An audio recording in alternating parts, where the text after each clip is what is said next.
இந்த நாளில் ஒரு வேளையாவது உபவாசம் இருப்பது நல்லது. இருக்க முடியாதவங்க, வேலை செய்கிறவங்க உப்பில்லாத உணவு இல்லை பால் பழம் சாப்பிட்டுட்டு இருந்துக்கலாம். இந்த சோமவார விரதத்தோட பலன், இதை மேற்கொள்ளும் திருமணமாகாத ஆண்கள் மற்றும் பெண்களுக்கு விரைவில் திருமணம் நடக்கும். திருமணமாகி பிரிந்து வாழும் தம்பதிகளுக்கு மீண்டும் ஒன்று சேரும் சூழல் உருவாகும். உடல் மன ஆரோக்கியம் ஏற்படும். தாயாருக்கு ஏற்படும் உடல் பாதிப்பு நீங்கும். கணவன் மனைவி இருவரும் சேர்ந்து விரதம் மேற்கொண்டால் அனைத்து வளங்களும் கிட்டும். அன்று முழுவதும் ஓம் நம சிவாய மந்திரத்தை உச்சாரம் செய்கிறதுனால அனைத்து நலங்களும் கிடைக்கும்.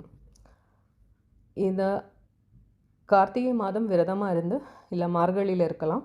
மித்த மாதங்களில் காலையில் சிவன் நாமம் விரதம் இல்லாட்டியும் காலையிலேருந்தே சிவன் சிந்தனையில் எல்லா திங்கட்கிழமையும் இருந்து சாயந்தரம் மாலை வேளைகளில் சிவனை வில்வத்தாலும் அம்பாளை வாசனையான வெள்ளை மலர்களாலும் அர்ச்சனை செய்து வர, அன்று போய் கோயிலில் நம்ம செய்த ஏதாவது தீங்கான முன்ஜென்ம கர்மா நீங்கணும், நம்ம ஏதாவது தவறு செய்திருந்தால் மனமுருக மன்னிப்பு கேட்டு நம்ம வாழ்க்கை நலம் பெற வேண்டிக்கிட்டோன்னா கண்டிப்பாக நமக்கு எல்லா நன்மைகளும் அன்றிலிருந்து நமக்கு சிவனோட அருளால் கிடைக்கும் அப்படிங்கிறது ஐதீகம். இது நம்ம வாழ்க்கையில் செய்து அனுபவித்து பலன் பெற்றதுனால நம்ம பகிர்ந்துக்கிறோம்.